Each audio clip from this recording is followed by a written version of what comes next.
27 de março, para sempre. Cidade enfeitada, salão ornamentado, bolo confeitado, cuidadosamente preparado. 100 velhinhas coloridas, esperando o sopro triunfal. O maestro à frente, os músicos em prontidão, é o centenário, é a comemoração. A 27 de março venceu o tempo, da música construiu o seu caminho, fazendo e contando muitas histórias. Desfila garbosa pela avenida, num concerto de sons inconfundíveis, que nos reportam os momentos mágicos das nossas vidas, elevando nossos corações. Ouviram das ruas de Pirapetinga, dobrados, marchas, valsas, clássicos e populares diversos, sob a batuta de tantos maestros que por aqui passaram, deixando suas marcas. Em harmonia, a banda ainda segue abrilhantando a cidade que hoje vibra e festeja. Cantemos, pois, em uma só voz. Parabéns, parabéns. De nota em nota, a 27 de março eternizou a sua obra, tornando-se o canto da nossa terra. Riqueza cultural que emocionados partilhamos, herança que passaremos às gerações do amanhã. Bravo, bravo, bravo. Entre os fundadores, nós encontraríamos ali o senhor Norberto Alves Souza, que era outrora maestro da banda do circo que tinha chegado em Pirapetinga. Ele gostou do lugar e ficou morando em Pirapetinga. Hoje a gente não vê mais isso, mas antigamente todo circo tinha uma banda, né, que ilustrava as apresentações dos artistas. Então esse Tenente Norberto era trompetista de uma dessas bandas. Um circo passou aqui para o Pirapetinga e ele gostou da cidade, ficou aqui na cidade. E veio a ideia de criar uma sociedade. Aí criou, a primeira vez foi o Grupo 27 de Março. Não era sociedade. A sociedade veio depois, que se transformou em Sociedade Musical 27 de Março. Contou nessa fase de fundação da Sociedade Musical com a participação de meu pai, Bertoldo Pacheco. Contou com outro senhor que se chamava Vicente Paulo Rodrigues. Contava com outro senhor que se chamava Benevides Espínola. Contava com o senhor Francisco Paulino Santos, que veio a ser mais tarde maestro da banda também. Contava com o senhor Francisco Manuel dos Santos. A banda de Sociedade 27 de Março, o princípio dela foi muito difícil. Muito difícil devido a maioria dos casos, era quase todos eles, que a população ajudava, mas relativamente ainda não dava para a cobertura da necessidade que a banda tinha financeiramente. Mas com a luta de muitos homens de Pirapetinga, ela conseguiu e consegue até hoje estar de pé. Eu lembro da minha infância, em que ela ensaiava nessa casa da esquina aqui, na frente da atual sede, lá embaixo. Tinha uma casa grande ali, morava o senhor Francisco Paulino dos Santos. E a 27 passou a funcionar ali atrás da igreja, um salãozinho um pouco maior que esse aqui. 2 aficionados da 27 de março, cujos nomes eram Antônio Jubileu e Francisco Bifano, eles registraram na prefeitura de Além Paraíba o prédiozinho que foi feito como se fosse propriedade deles, para poderem otorgar a escritura depois de um prédio construído por ele para enterrando o patrimônio para o Grupo Musical 27 de Março. E assim surgiu em 1934 a mudança da banda para a sede onde está atualmente. Aqui a gente fala que é a cidade dos músicos, né? Todo mundo aqui quer aprender um instrumento.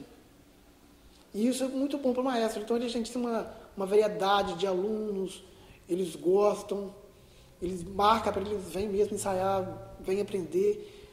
Para você ver, já tem 29 alunos 42 músicos. Não tem banda na região que tenha isso. O centenário foi inesquecível, né? Muito choro, né? Muitas lembranças, muitas saudades. Eu, por exemplo, me lembro de vários músicos que já se foram, já faleceram, e que a gente não esquece, né? No período de 100 anos, a gente lembra de um, lembra do outro, muitas lágrimas rolaram, mas por um lado de felicidade, né? A gente fazer parte dessa história, né? De estar imbuído nesses 100 anos da sociedade, isso é muito legal. Uma banda de recursos precários sobreviver no município como é Pirapetinga por 100 anos, realmente é um motivo de glória. Foi marcante. Principalmente eu que sou maestro, né? Convivi com os músicos mais antigos, bateu aquela saudade deles, assim, aquela coisa que você olhava. Normalmente o maestro está regindo a banda, ele logo já olha para o lugar assim e vê todos os músicos. Aí deu aquela saudade.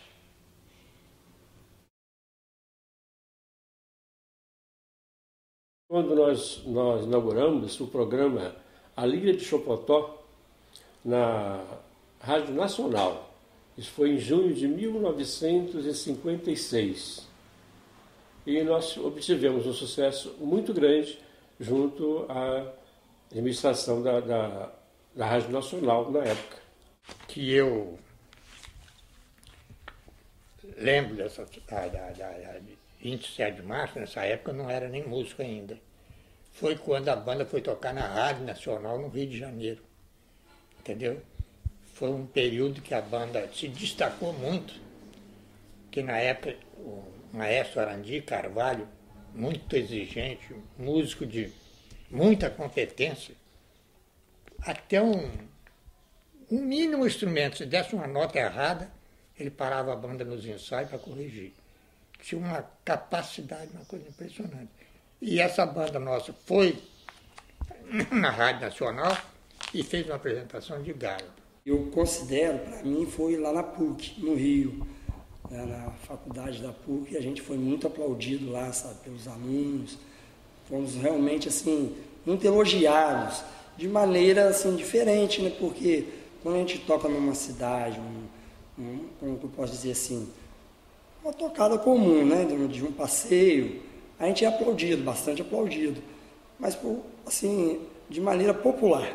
Lá na PUC, a gente foi aplaudido de uma maneira diferente, por pessoas que estão cursando um nível superior, que têm curiosidade, não conhecem tão bem o interior, por esse lado de banda de música, como a gente por aqui conhece. Então foi de uma maneira especial. Tenho as memórias das retretas da 27 de março, porque eu não peguei a 2 de fevereiro, quando eu era menina, a banda aqui era 27 de março em todas as festas cívicas, religiosas, e sempre 27 marcando presença, e nós estávamos ali prestigiando, assistindo as retretas. Todas foram radiantes, mas a minha primeira apresentação foi a melhor. Os músicos, eles não estavam assim, como se diz, tranquilo, como tinha acabado de sair. Uma semana depois eu já estava na frente da banda, para a banda sair no domingo seguinte. Aí foi uma apresentação maravilhosa, maravilhosa. Foi de emocionar. Um fato muito importante que eu sempre relaciono é quando da nossa ida na Rádio Nacional, nós fomos primeiro fazer um baile no quilômetro 47, Escola de Agronomia, em Campo Grande. E no retorno para fazer a apresentação na Rádio Nacional, nós paramos no restaurante. E nesse restaurante ficou um músico chamado de José Landeira. E quando nós chegamos na Agência Nacional, todo mundo tirou seu instrumento do ônibus. Sobrou um instrumento. Automaticamente fomos identificar que faltou esse José Landeira, que ficou perdido lá no restaurante, no quilômetro 47. E nessa altura, a Agência Nacional imediatamente botou Corpo Bombeiro, polícia, todo o recurso para localizar este músico, e cujo músico não pôde participar da sociedade, na apresentação do programa da Rádio Nacional, porque ele estava sendo procurado por todos nós, ninguém sabia onde ele estava. Ele tocava bumbo, era ritmista, um dos principais, porque era uma pessoa muito inteligente, de nível intelectual muito alto, e fazia parte. Foi onde um dos maestros tomou a posição dele. Meu pai contava que houve um fato muito curioso aqui em Pirapetinga. As bandas, elas eram rivais e tinham os partidos. E as famílias eram divididas, famílias da 2 de fevereiro, famílias da 27 de março. E teve uma festa, nós temos 2 praças, né? Uma banda ficou numa praça e a outra banda, ou seja, a 27 numa praça, a 2 de fevereiro em outra praça.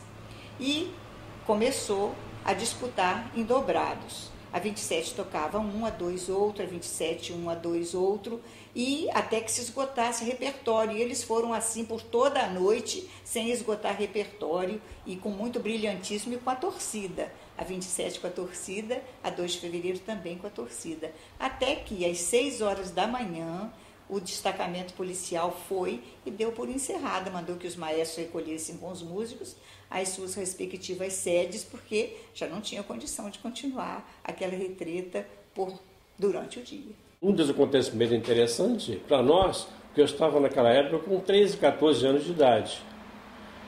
E fomos ficar hospedados no Instituto Nacional Surdo e Mudo de Laranjeiras.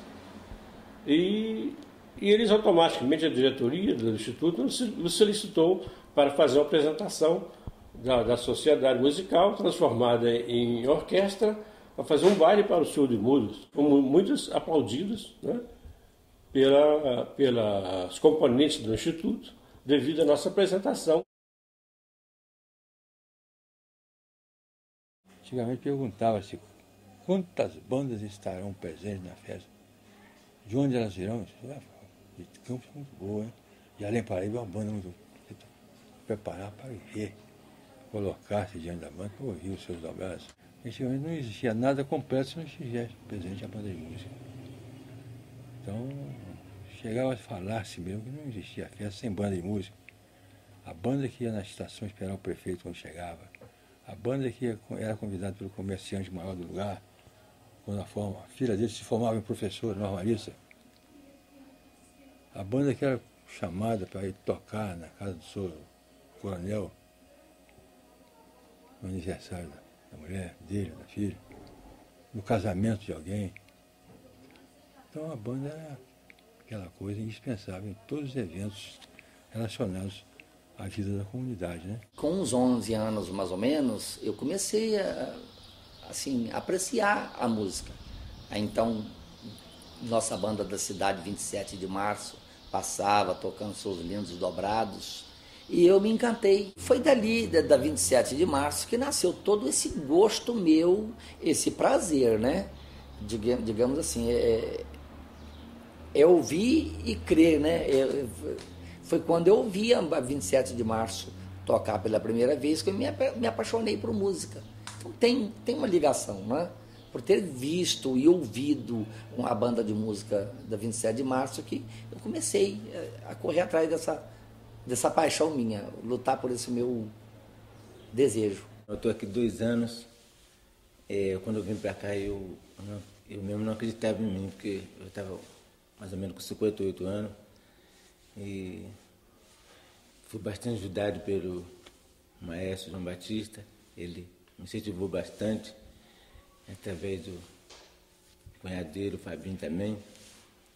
E os músicos, tanto os adolescentes como os que estavam aqui, me incentivaram, que ficar que eu ia conseguir. É um meio de lazer, diversão, vir aqui ensaiar e aumenta meu conhecimento sobre música e um dia tentar se tornar um músico profissional. Quer ganhar minha vida tocando. Vi dizer que Minas é o estado que tem mais bandas de música, né? E são poucos que conseguem chegar a 100 anos, né? Que existe. E espero que seja eternamente. Eu acho que a 27 é uma porta para a abertura de novos horizontes para os jovens. E a minha história, eu comecei a levar meus filhos, meus netos na aula de música para aprender a teoria. E aí eu gostei e pedi o maestro Isaías se ele me ensinava. Ele falava que me ensinava e ali eu comecei a me interessar, estudei a teoria com ele e depois eu vim fazer a prática com o maestro João e gostei muito. É uma coisa muito boa, anima a gente, renova e eu me sinto muito feliz mesmo. Sinto triste no dia que eu não posso ouvir.